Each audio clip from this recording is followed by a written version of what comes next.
Faith here with your welcome toast. I eat cake and drink wine because it's somebody's birthday somewhere. I got that sunshine in my pocket, got that good soul in my feet. I feel that hot blood in my body when it drops.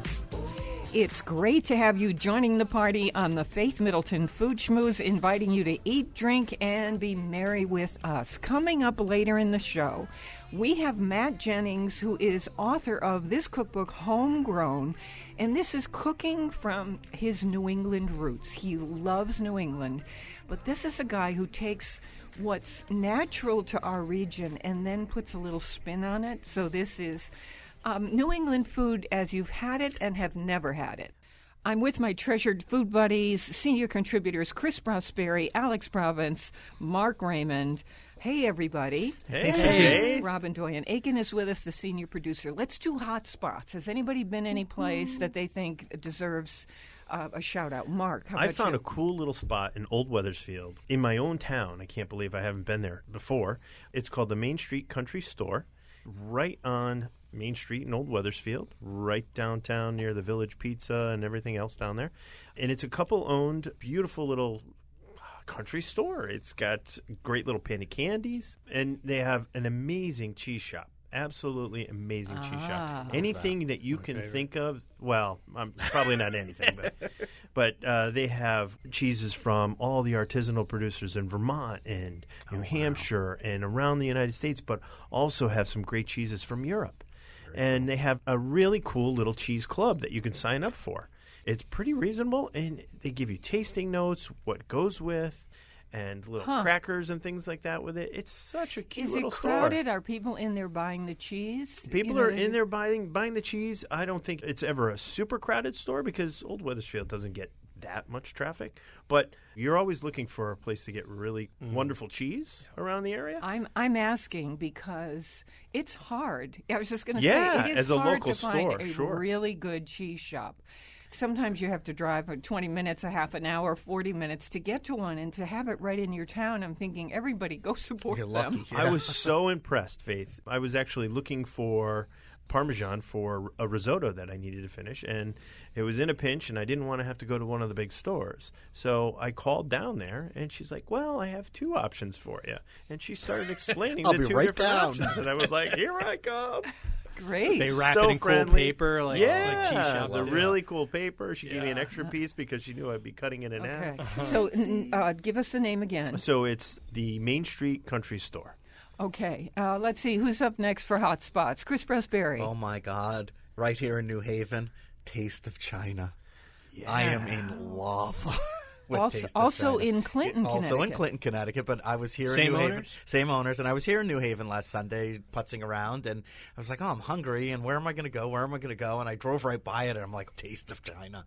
The celery tofu. Oh, my God. What's that? It's Chinese celery, which is this frilly-looking celery with dried tofu, and it's heaven. It's subtle. It's delicious. Oh, I want to try it. And then An appetizer? these are all appetizers that I start with. I usually get like 10 of them. And so that one, the Szechuan noodles, cold noodles, which are Yum. spicy but just cool enough. And then they do a cucumber with ginger. And oh my gosh, so you take a little of the noodles and a little of the cucumber, absolute heaven. And then right after that comes green beans that they do with ginger. They're blanched green beans chilled with a ginger vinaigrette over them.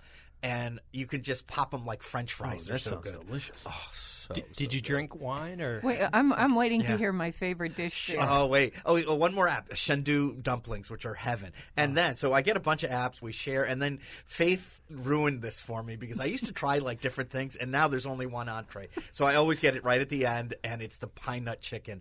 And I don't know, it comes with these pine nut puffy chicken. little bread things that Oh. you make little tacos with, right? It is ridiculously delicious. Yeah, They it's- do chicken with these, little diced up pieces of chicken with these toasted pine nuts. Ooh. And there are maybe a little bit of chili pepper a in little there. spice. Yes. And then you're right, these sort of half moon puffed up Yeah, they're breads. like little pillows. And the idea is you take the little round pillow and you take a spoon of the pine nut chicken and you put it in and then you fold it in half and you eat that little Oh, so it's bread. malleable. yeah. It's, oh, yeah. yes, soft like chamois cloth.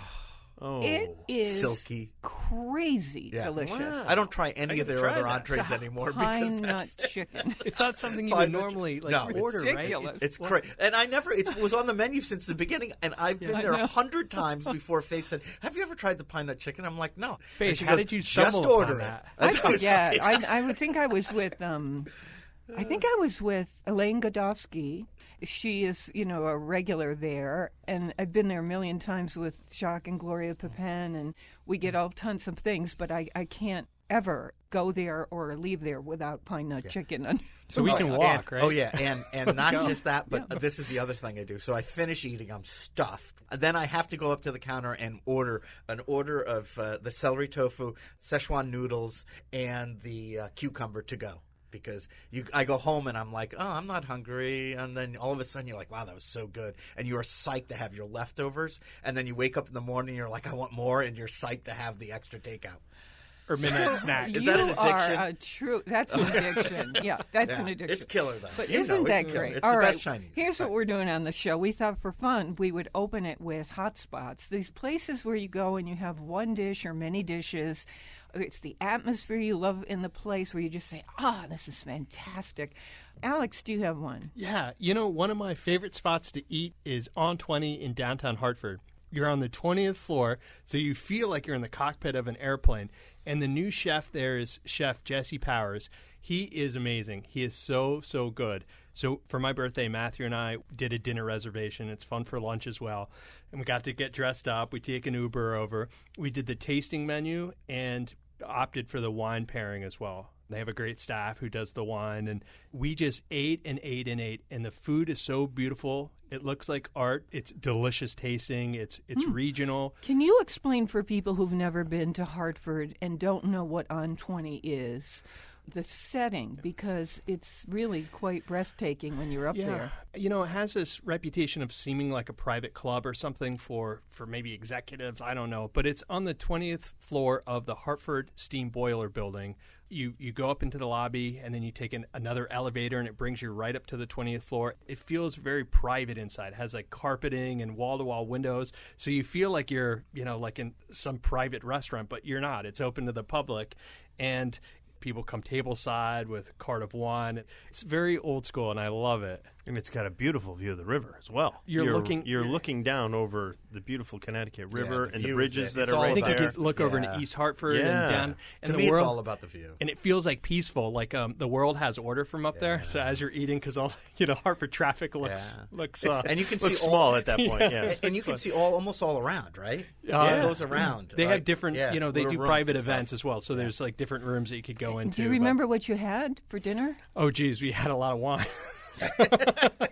All right. Yeah. A liquid So dinner. it starts off with I think we did some fish, and then the tasting menu it gets to that point where they're small, so you're just getting a few bites of different dishes. But he covered the gamut from fish, to probably like wild boar or something. I'm It's a sure. lot. Very special. So if you're looking for, you want to get dressed up and you want to do something that's elegant. And, honestly, Faith, it was not more expensive than a normal restaurant out. Right. So it feels like it should be, but it's, at the end of the day, it's just like a regular restaurant. Yeah. And do you see everything in there? Do you have to get dressed up? They have a bar, and a lot of people after work will go there, and they're just in work clothes. But I kind of like to get dressed up every once in a while, right? And Sure. it just feels special. It was my birthday. So. Yeah. Yeah. So I had a thing. I have a very dear friend, Emily Cobb, who lives in Amagansett on the east end of Long Island, and I am what would be called the aunt of her dog, Bon Bon. So everywhere when I go to see her, we take Bon Bon, and so we will Bon only Bon. go to places that accept Bon Bon. Oh. So with this particular place, every time I see her, it's become our club, and it's called Pierre's, and it's in Bridgehampton on the South Fork of Long Island. So we go to Pierre's, and Emily gets every time. I mean, we're ridiculous. They practically have the onion soup sitting in front of her when she sits down. So she has the onion soup, and I have the Alsatian tart. And when this is a Frenchman who owns this place, Pierre's. When you have someone French making an Alsatian tart, that thin crust with the cheese that is just finely grated on it and the little tiny, tiny bits of bacon all over it, heaven. and a little bit of sort of onion flavor. It all melts together with a little crispiness. It's so stunningly delicious. I cannot stop eating this thing. I gotta go. I haven't had an Alsatian tart in years. Yes. Yeah. And I still the love dog. the dog. So the dog sits with you. Honestly, when we get within a half a mile of the restaurant, Bon Starts Bon squealing. starts squealing in the back seat of my car. And I would say to Emily, does he need to get out? She said, no, he's just excited. He knows where we're going. So he has baguette with butter throughout the meal. So we each take turns breaking off pieces of bread. We butter them and then quietly slip them down. Then the wait staff brings water for him.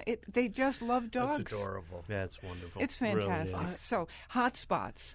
And I'd like to invite you right now on Facebook. If you've got a hot spot where you went for a particular dish and you think this is great, I will return here to try this particular dish, would you let us know? Because you're going to turn all of us and everybody else onto a special dish. Our address on Facebook is Faith Middleton Food Schmooze. And we'll chat back and forth about this. It's such a cool idea. I think of my favorite restaurants, and I always tell my friends, go there, tell them that you're friends with Alex and Matt, and tell them to order what we order. Because there's truth to that, right? Like, because there's certain things that, like Forbidden City, I don't know what's on the menu. I just know Eric always makes me these certain things. Yeah. In Forbidden City in Middletown, we always go there and say, tell Eric to order what Matt and Alex, get. Because I don't know what's on the menu. I just, he brings us out this stuff. So it's fun to just say, so it'd be fun on Facebook if people tell us where to go and what to order. Yeah, that's a good idea. Yeah. That's a good idea. I'm imagining our listeners going to restaurants saying, hey, Alex and Matt sent us, and They said they were paying, person too. saying, oh, do you know Alex and Matt? Put her on his tab. Just heard him on the radio, and they told me to come here and order what they ordered. Actually, I mean, don't we feel when we meet listeners or digital friends, when we meet you out there, it does feel in both directions like we know each other. Don't you find agreed. that? Like 100%. we have this. We've never actually seen each other, but we have this ongoing relationship. So you just say you're friends of ours. For sure. Robin, do you have a hot spot? Oh, well, recently I went to Heirloom at the study at Yale for the first time, and That's a great place. talk about people, the warm ricotta Oh, appetizer. yes. Right, Faith? With the truffle oil. And that beautiful bread that they bring out. Oh, my gosh. I'm hungry. Yes. Yeah. Yes. I went there before a show, and it was an hour well spent, I'll tell you that. This is the study at Yale, and it's right down on the main drag in New Haven, and it's the restaurant itself is called Heirloom. It's a beautiful space. Yeah, very beautiful happening. hotel. Yeah, it really is. The bar Great, was filled. I was going to Wonderful say bar great scene place there. for Great for cocktails. cocktails. Yeah. I was just going to say that. I don't drink cocktails out a lot, but whenever I go there, it just, you sit down at the bar for a second, and I'm just about ready to order a glass of wine or something, and you just look around and you're like, no, this is the place you have to have a cocktail. Oh, yeah. Right? It just feels like a great place to have a cocktail. It does. Have you guys gone to places that will have like a backgammon table or something where you go and Oh, can yeah. have a cocktail and play play like backgammon? Do you know Winvian, the resort? Oh, yeah, up Morris, in Connecticut. Morris, Connecticut, Yeah, so around Love Litchfield. that place. The Winvian, not only is the chef just staggeringly good, but they have a game room. And anyone can use the game room before the meal. So Yeah. you can go early, have a drink. Play checkers. Play. You Like can Chaz play. checkers, You can't backgammon, imagine what's there. shuffleboard, Backgammon, the indoor shuffleboard, shuffleboard. air hockey, Yeah, yeah. Pool? checkers, chess. Yeah. Beautiful pool table. Everything. That They is did so think fun. of everything. It's the most They fun. did think of everything. It's so beautiful. No And pinatas, though. Spring is coming. Yeah. and I'll it'll forget be, then. it'll Talk about start- a special occasion place, right? Yes, Just- but I would say that if I lived right next to Winvian, I would be there. Honestly, I would go every single week. And the food ranges from the simple. Yes. You know, I would try and have a lunch, and then when I could afford a bit more, I would have dinner there. Beautiful wine pairings with the food. And the gardens in the spring and the summer. The gardens are just gorgeous. Yes, and the spirit of the people, so professional, so warm at the same time, not in any way snooty. Yeah. Rock on, Yeah. as the chef says. Yeah. Rock on. Okay, so that was fun. Hot spots. Yeah. So in our next segment, I can't wait for this. Alex Province has discovered a wine for us. And what happens is that Alex, Mark, and other people will submit wines. We try them. And then we say a thumbs up or thumbs down. And usually, if we're talking about it on the air, it's because we've all tried it and said, this is a great wine. We have a great white wine to tell you about. It's a Chenin Blanc, and it is from the Loire Valley in France. It's widely available. It's a little over $15, so it's a very good price point. We'll tell you all about it in our next segment. And don't forget, also coming up, Matt Jennings, author of Homegrown, using his New England roots, doing stuff and then putting a little twist on all of our New England favorites. So it's a lot of fun. I really like this cookbook. More mouth-watering conversation and fun ahead on the Faith Middleton Food Schmooze. I hope you will make a charitable contribution to feed the hungry. We're online now at foodschmooze.org, and we'll be right back. He likes bread and butter. He likes toast and jam. That's what his baby feeds him. He's a loving man. Well, I like bread and butter. I like toast and jam. That's what baby feeds me. I'm a loving man. You know what beans go with? Cornbread, baby. Beans and cornbread. Beans and cornbread. Beans and cornbread. Beans and cornbread. Beans and cornbread had a fight. Beans knocked cornbread out of sight. Cornbread said, now that's all right. Meet me on the corner tomorrow night.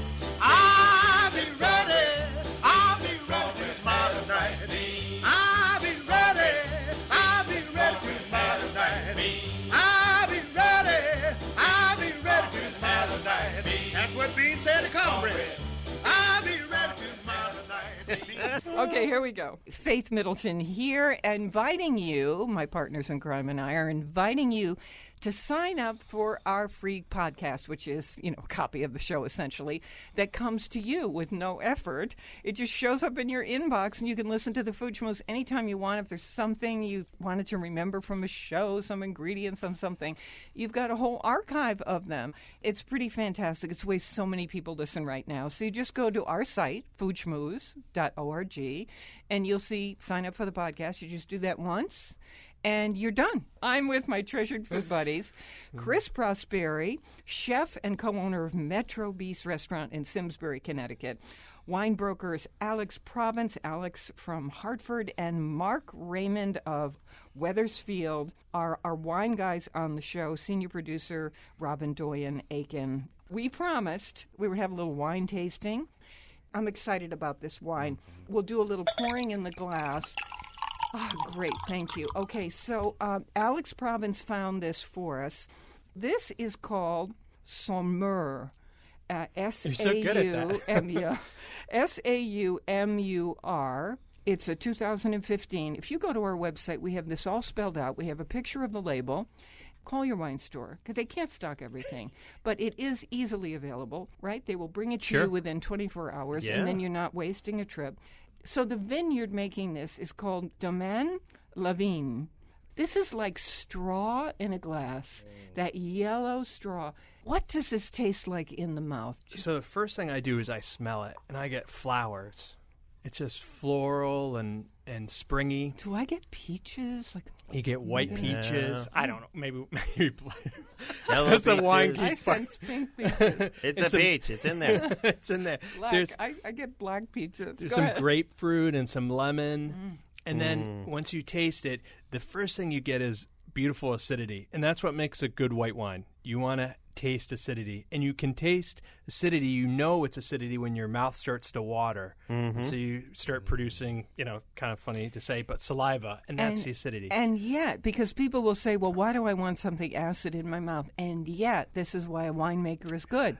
There is a roundness, a little voluptuousness to a wine that's well balanced. So there's the acidity that it's great for food, and then this roundness for mouthfeel. And So it's not a bracing acidity. It's really just soft and Well, supple. that's where a good winemaker comes in. If it's too strong, then that's bad, and if it's not there, it's flabby, and that's not good. But they say the acidity magnifies the fruit. So you actually, just like Chris would do Yeah. a squeeze of lemon on Brings piece out of the fish, flavor, it yeah. brings out the flavor. So in the mouth, it's springy and light and bounces around, as they say, and almost tastes like a Sauvignon Blanc. The grape is Chenin Blanc, which is a neat grape. You know, they do a lot in South Africa. One of my favorite grapes. So someone who likes a Sauvignon Blanc would enjoy this. yes, a little more elegant, though, because most Sauvignon Blancs are a little, baseball bat in the head. Pretty but- can be kind of monochromatic. And a little right? less on the grapefruit note. You know, when you have a Sauvignon Blanc, there's a distinct flavor of grapefruit there. yeah, there's- this is like a genteel This is, Sauvignon Blanc. And as, much very as Faith, you were saying, softer, it's like more rounder, elegant. right? There's a Yeah. little more roundness. It's less sharp. We were laughing last night because we had it with tacos. And so Awesome. today we had it with short ribs, Yeah, which it was great. And I never We even thought about how had this great white Yeah, wine I never even thought Yeah. about that, and it with was perfect. short It ribs. And it was With delicious. moxie beans. Moxie bean. That's coming up in our next segment. And it's this fabulous dish with moxie soda to cook the beans in and the short ribs. And we had that meat with this white wine, and I thought, oh, who cares? And then I thought, this is fantastic It together. really was. The sweetness Yeah. that was in the dish The was acidity. cut. Really so refreshing. And that just beautiful. tells you the structure of this wine, right? It can stand up against soda braised beans and short rib What kind with of mustard tacos sauce. did you have? When you had, yes, that's right, mustard sauce. Tacos you had. 2 nights ago, roasting a chicken's fun, but we only normally eat like a few bites, and then I make a stock with the bones, and then the meat went in the refrigerator. And then last night, Matt sauteed some green pepper, some onion, and then throws in the chicken and made kind of little fajitas and put them in corn tacos. And Nice. then, so in preparation for the show, I had a bottle, and it just worked really well. It's the acidity in French wines, particularly this style, that just works really nicely with food. So it's a condiment. This Saumur 2015 is around $18 a bottle. And I know people kind of want to stop at 15. So I'm saying that this wine is worth the extra $3. Go for the extra three. yeah. on this No, one. I mean, Yeah. but you begin to say, hey, come on. I have to have a stopping point, or that's not fitting my budget. But if you can swing the extra $3, this is a very good wine. And this is from the Loire region, right? Yeah. Tell us about where in France. Well, the interesting thing about the Loire is it's such a long river. If you go to Google Maps and you follow it, it goes all the way from Goes the on Atlantic, where Muscadet comes from, where they do oysters, and then it goes all the way to like Switzerland. So it goes all across France. And this is in the middle part of the Loire. And, it goes right underneath Paris. And, I think in the old days, you would know, Chris, you're half French, people vacation a lot in the Loire. It's like paradise of France. Warmer weather, yeah. And the gardens and Yeah, and beautiful this setting. is why there is a roundness in this white wine, Warm because summers. in the Loire region, parts of it, what happens there is that you'll get a lot of, if you try Loire wines, there is almost a sweetness to them. They're so fruit forward. Fruit forward, And yes. so this is a wonderful balance. Put right? it this way, there's a palm tree that grows on the property. See, that's how you know. Oh. that That's Can you how you believe know it? how warm Yeah. it I stays. know. And do they have an apartment? Yeah, that we're going to stay at. And when people say, Are they friendly? wines are expensive, it is $18, but when you think about it, it's less than $5 by the glass. There's 4 glasses in a bottle. So if you're with a friend, it's not yeah, or if you're by yourself, no. But, but it's I'm just thinking. What's the size of the Most glass? people would say there are 6 glasses in a bottle. So this is. Oh, I was going to say 2. I just doubled it. This What is a makes- judge-free zone, right? But it is interesting that it's a family-produced wine. They only have 5 hectares, so it's less than 10 acres of land. They produce a small amount. It's a father, his daughter, and son-in-law that do it. And so all of this stuff, when you have hand-picked grapes and you're making stuff by hand and it comes from a real place, it's hard to do that stuff inexpensively. It's not industrial. And this brings you to that place. That's when I was tasting it. It really Authenticity. does. It brings you Yeah. to that place. It makes you want warmer weather. Like, as I was drinking it before, I was thinking, I was like, boy, I'm ready for spring. And I'm like, why am I ready for spring? And I'm swashing it around and smelling it. And I'm like, because it has that kind of warm weather feel. And the association with it. Yeah. One of the reasons we were excited about this wine that Alex found is because we are on the cusp of spring. I mean, think about this. It is, 4 weeks away, the official start of spring, March 20th. And this is when we start to say, I need the brightness of lemon and orange in my food, if not in my drinks. And so here is something that is giving you, and to be able to have a white wine that looks like hay, that yellow hay in the glass, with meat and beans that have been roasting for the longest time is extraordinary. And Moxie soda. It's crazy to think that. I didn't even think about it when we were eating You it. can going, have this with "Oh, anything you're this is serving. great." And I'm like, Maybe "Wait a not minute." red sauce, You know, spaghetti and red sauce. It's almost trout season. Yeah. So imagine a Oh, beautiful piece of gosh. trout, like stuffed Butter with and mint on the almonds. inside, and nice and fresh and clean and healthy. Yeah, pork chops. I would have this Oh, with yeah. pork chops. You know what else is neat? The bottle is so bright green and the label so white. It even doesn't look And it's like it's fresh. a bottle embossed with a kind of fleur de lis built right into the glass. It's very pretty, a nice wine to bring to somebody's house. Absolutely. Because it's a good aperitif wine, too. Not only great with meat, this white wine. This wine, by the way, Saumur, is at our website, foodschmooze.org. So can I tell you all about this recipe? I have this book that I love and turn to all the time, and it's How to Cook French Food in 10 Minutes. Oh, wow. And nice. every recipe in it, in every possible category is We all in need there. that book. I need that book. And so I saw my favorite, and I thought, I need to remember to put this on. Chris, it's a take on your short ribs and beans that we're going to Okay. hear about next. Yeah. This is a recipe where you get a can of white beans. Sure. You just drain them the way you do. If you want to rinse them, go ahead. And then you get a couple pork chops. Yep. And you fry them in a cast iron skillet. Salt and pepper. Just salt and pepper. A little bit of whatever you like to fry them in. A little bit of oil that you like. Canola, olive oil. Sure. And Bacon then fat. fry them for a few minutes on the first side.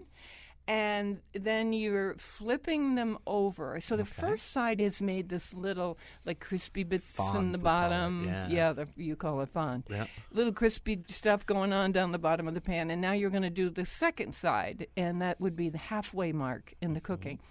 You just dump the beans in. As is. Stir, right out of the can. Okay. Stir it in there and let it cook. And the beans start to soak up a little bit of the pork juice and a little bit of the crispy bits. You scrape You that cook up. it for a few minutes, and the beans are heated up, and then boom, onto the plate. There you go. Pork chops with And it's white beans. flavored Does it get by any the vinegar? cooking of the That pork is a chop. French country meal. Yeah. Simple. They do this in the countryside. That's it. You don't have to be soaking these No. beans overnight. You don't have to. Little mustard know, on the side, and I'm in heaven. We work. Yeah. Right. It's a brilliant Little idea. So whole grain it's mustard simple. or Does something it get on a the little side. You can splash throw of vinegar? garlic in there, vinegar, anything you want. Yeah. White beans and vinegar. But so keep good. it simple. That's the key. Yeah. Right? Don't have to do all this crazy work with all these tons of ingredients. That shows you. I'm always surprised. There's one recipe I always do that's it's a potato salad with green beans, and it comes from Linda Juca, my partner. And every time I make it, it just blows me away. It's her mother's recipe, and it only has like potatoes, green beans, garlic, mint, and the teeniest bit of salt. And that's it. It has nothing else. Every time I make it, I go, oh, my God, this is the best thing I've ever eaten. Because sometimes when you start Simplicity. throwing things in and you're like vinegar and this and that and this and that, you lose the authenticity, the nuances of just something as simple as these beans cooked with the pork chop. So, like Faith said, the juice from the pork chop is going to come out. The fat from the pork chop is going to come out. Yeah. You have the flavor that these little bits got caramelized on the bottom of the pan. And now you're scraping that up, and the beans release this little bit of liquid that help loosen that. And it all becomes this one simple, amazing dish that you don't need to keep putting stuff in it. Sometimes it's just perfect as is. Imagine doing It's this a over one-pan dish. Yeah. like a cast iron on a fire. Go camping or car camping. Totally. Sit out. With nothing else, right? Yeah. Simplicity. Yeah, we don't even need to go camping. Go No. camping Just in build your a own fire in the house. kitchen. Oh. That's it.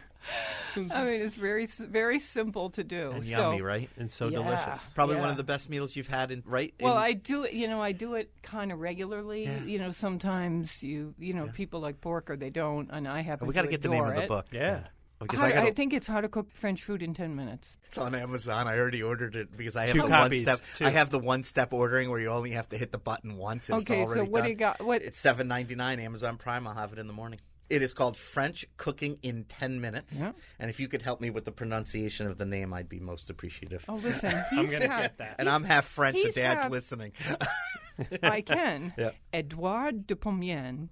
Beautiful. Can you believe? Edouard. How did I do? I think you did great. I'm just not good Edouard. with the pronunciation. I can hear it, but I can't. You can? I Are know. you crazy? I Of know. course you are. Horrible. All right, listen, we've got to go because in our next segment, I've been waiting for this, as you have too. Matt Jennings is our guest. He's done a book called Homegrown. He is a New England guy. He has a restaurant in Boston. He loves to take the New England classics and put a spin on them, use his New England family recipes. He understands that New England is made up of many cultures. He is the most wonderful and smart cook, and we made some of his stuff. We're going to tell you all about it. You're going to love this. We love the local. Please support your local food growers and food makers. You can get a podcast of our show delivered to your inbox every week at foodschmooze.org, and we'll be right back. I took a trip to Boston. I was feeling in the mood for a plate of that wonderful, famous food. When I got there, I had a big shock, just about as big as a whole city block. They have no beans in Boston, plenty of fish, Chinese food if that's your dish. Steaks and chops are a beautiful fare. I couldn't find any Boston beans there.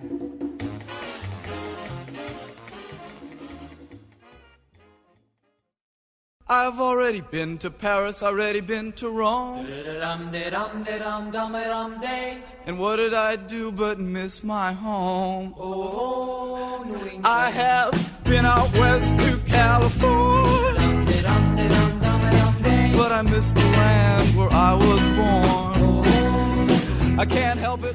This is the Food Schmooze Party, offering the richness of life and coming to you in Connecticut, Rhode Island, Massachusetts, and New York, including Westchester County, the East End of Long Island, the Hamptons included, of course. The senior producer is Robin Doyen-Aiken, and to hear this show on WNPR, it airs Thursdays at 3 and 9 p.m., and then Saturdays at noon, as almost everybody knows. The name of this cookbook is Homegrown. We've been waiting for this on the show. Our guide, the author, is Matt Jennings.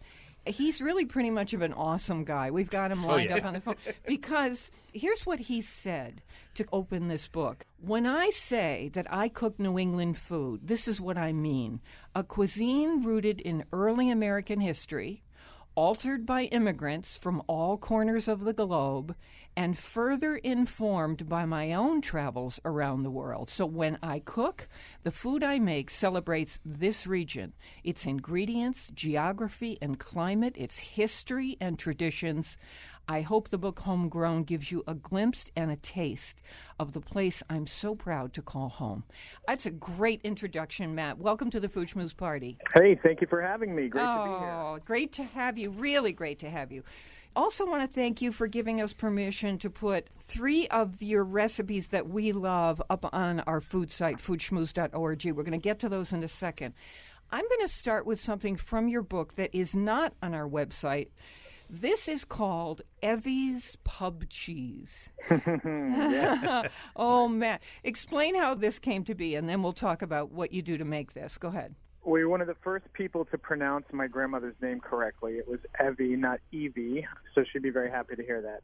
I grew up with this recipe. Evie was my grandmother, and she was an incredible cook, really more of a baker than anything, but she had a few savory recipes up her sleeve, and this was one, and it was a super simple kind of afternoon pre-football delicacy that she'd make for my grandfather. This is so fun. Honestly, I think this recipe in particular, I would run and get the book because of this recipe. Listen to this.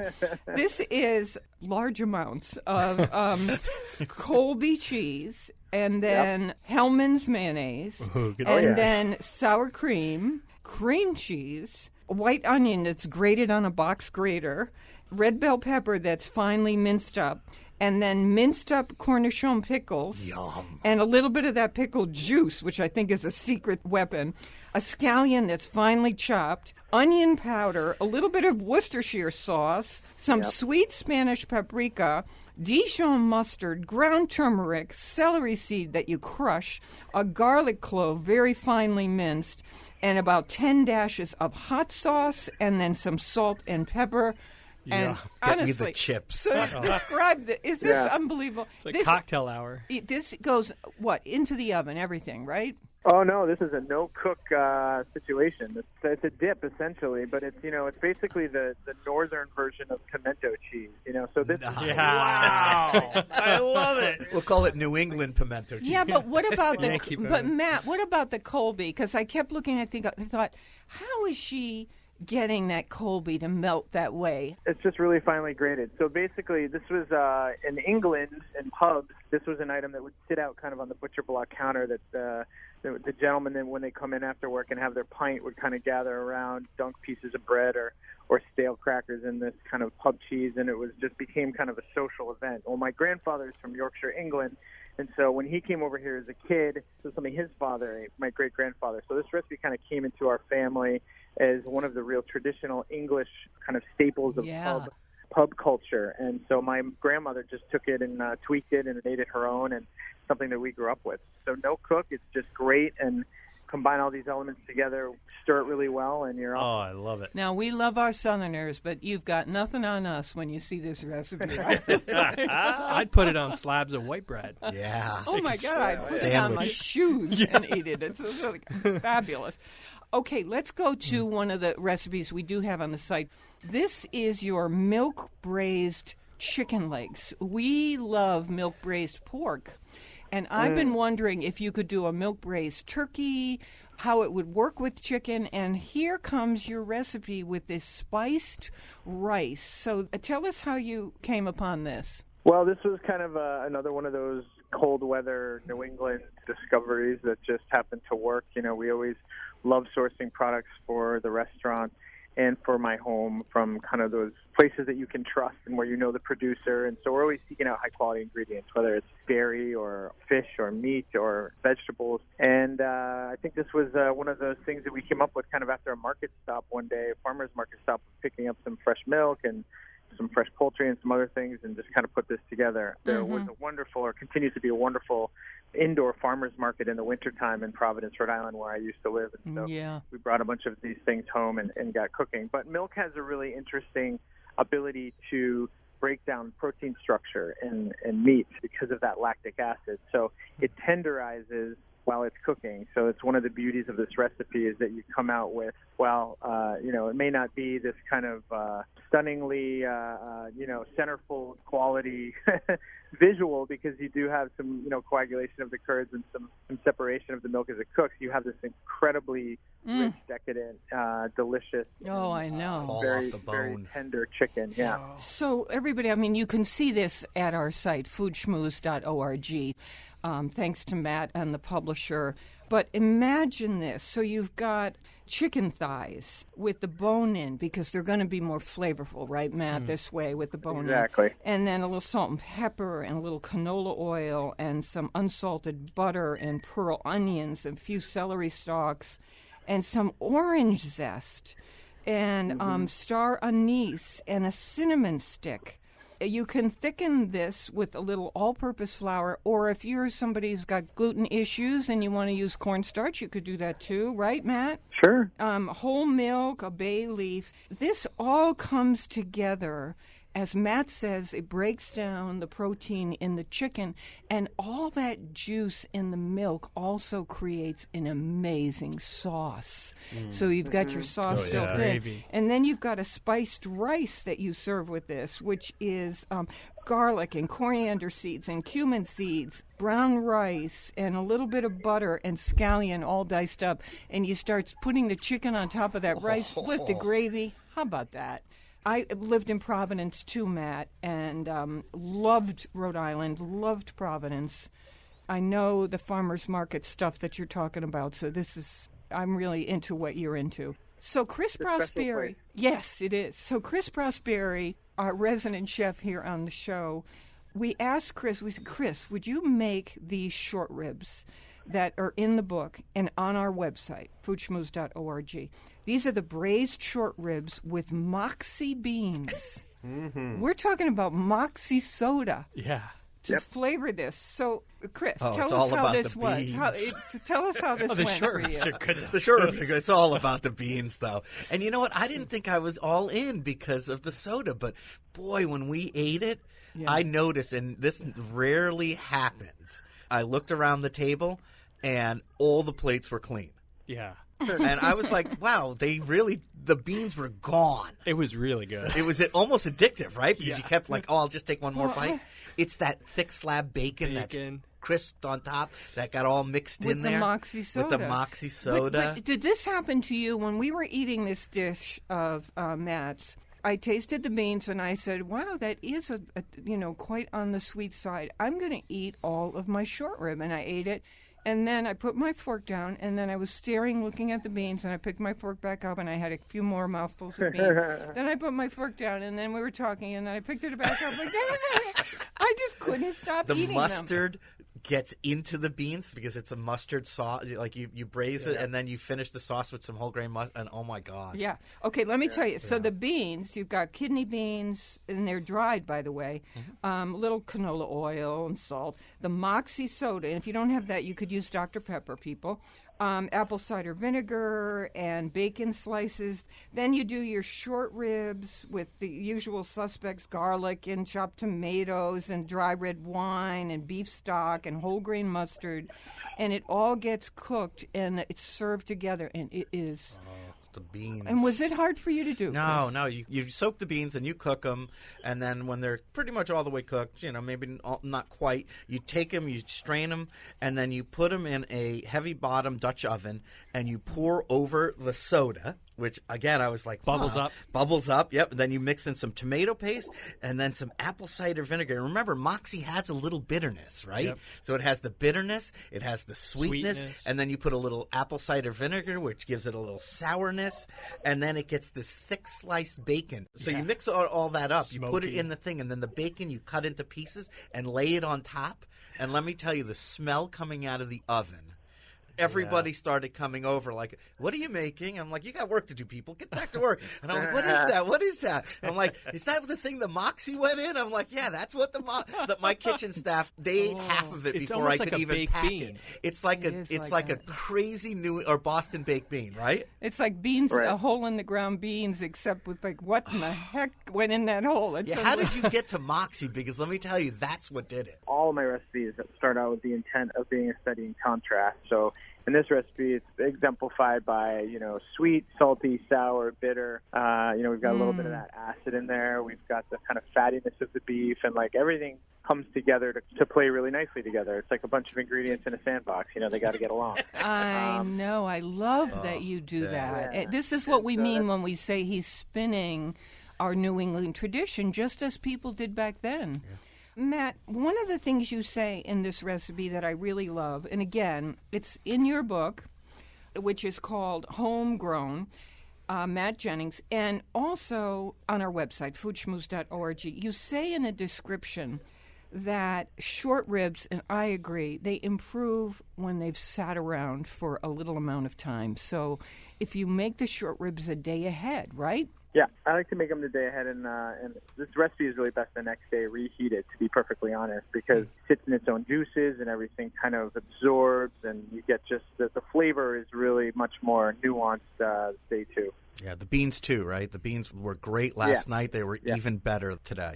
So let us tell you something that happened. One of our partners in crime here, Mark Raymond, was so inspired by what you did that he used what he had at hand, and something kind of special happened. Mark, what would you do? Well, I just replaced the Moxie with root beer. And I did it because my son loves root beer, and I knew if I told him that I was actually braising short ribs in root beer, he might actually eat them. For a 13-year-old, you always got to try and tantalize them in some way to eat that whole meal, because it's always a struggle. Daniel, there's a Klondike bar in here. And I'll tell you what, Matt, it worked. It worked really well. It was really cool. Love the recipe. Matt, do you think that no matter what dark soda you put in, if you put in Moxie or Dr. Pepper or Mark's root beer, maybe even a cola, would they all end up tasting the same, or are they going to have different flavors? Well, they're all going to be a little bit different. Moxie has this gentian aspect to it, this gentian root flavor, which is makes it really unique. It's almost like an herbaceous quality to it, which the others don't necessarily have. But, if you're a root beer guy, or a gal, try root beer. One of the things I keep telling everybody about this book is that I would prefer that they use it as a jumping-off place to be inspired to cook, right? So they should be using these recipes as a base guideline and look at them and say, oh, this is a really cool idea. I love how he does this. What if I did this at home, or I don't have access to this ingredient? Maybe I can substitute this. I think, that's what it's really more about for me. I prefer that people be cooking more so than not. So using the book as inspiration is great. So I love the book. Now I'm madly in love with you, because only someone with real vision and generosity would say, you don't have to follow my recipe exactly. So thank you, Matt. Hey, you know what I forgot to say? That Matt has a restaurant. He had a restaurant in Providence, Farmstead, and then he went back home to Boston, let's say, and he opened a restaurant called Townsman, which is what we would call a New England brasserie, and you can see what we mean by that, right? Yeah. I was thinking, imagine trying to make those short ribs or the beans using Aperol. Oh, yeah, right. What would happen? I don't know. Matt, what would happen? Well, I don't know. That would be those would be some potent beans, though. That's for sure. Alex is making them this weekend if you want to come over. It might be a little orange, but so healthful. Yeah. All those roots and herbs. Okay, besides the short ribs on the site, we asked for one more recipe because this is a favorite of mine and Robin's, chocolate beet cake. This one has a chocolate orange glaze, and we put this recipe up on the site, foodschmooze.org, and of course it's right here in Matt's book, Homegrown. There's something that happens with beet and chocolate. It's a natural pairing. It's surprising. You can't taste the beets, and yet the moisture from them is there, and the health from them is there, and it's just gorgeous. Is it like with an the earthiness chocolate. or something? Well, I think what's nice about the beet is that it adds a little bit of moisture. It adds a little bit of residual sweetness that is not like a refined sugar sweetness necessarily, but more of that kind of subtle vegetal sweetness. Just kind of one of those things where you can look to ingredients that may be unusual and begin to incorporate those into your recipes, even into, in this case, sweets. We're talking about butter and olive oil in the cake, flour and sugar, but not too much sugar, and cocoa powder and baking soda and baking powder, usual suspects, and then buttermilk and eggs and vanilla extract. Then you make this glaze. And, these beets in here you can use red or golden, and you kind of poach them, and then you put them in the food processor, and they become a puree, and it just disappears in the cake. But the cake is unbelievably moist and yet has a denseness. His idea of vegetal sweetness is just a beautiful description. I love that, Matt. It works really well. It works really nicely. What is a huge part of cooking for me is to encourage people to not be afraid. I think that, we're at our best in the kitchen when we're willing to take some chances and, kind of look around at our plethora of ingredients that surround us. I mean, the amount of things that are in the marketplace is unprecedented, right? We have access to the most incredible foodstuffs. And so to kind of look at those and not be afraid, and it may be interesting, it might be a little scary, but the results are totally delicious. All I can say is amen. Yeah, me too. That's- Me too. no, Hey, it's don't you think key. we have to go to Boston and do a Road food cruise trip. right at Townsend? I think we At his should. restaurant. Road I think trip. so. I want Road that trip. Matt, you're awesome. Thank you so much for being on the Food Schmooze with us. My pleasure. Thanks for having me, guys. Okay, See you, Matt. see you Take soon. care, Matt. We're on WNPR Thursdays at 3 and 9 and Saturdays at noon. Weekdays, listen for my 60-second food schmoozers. You know our rule, never eat more than you can lift. In New Haven, I'm Faith Middleton.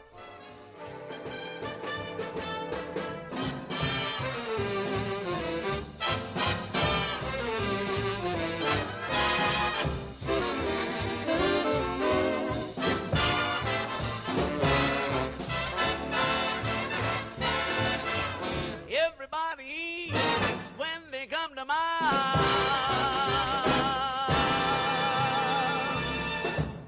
Hey, thanks for listening to the podcast on your schedule. And when you need a little more party in your life, we're here online at foodschmooze.org. And we hope you'll talk with us on Facebook. We're at Faith Middleton Food Schmooze.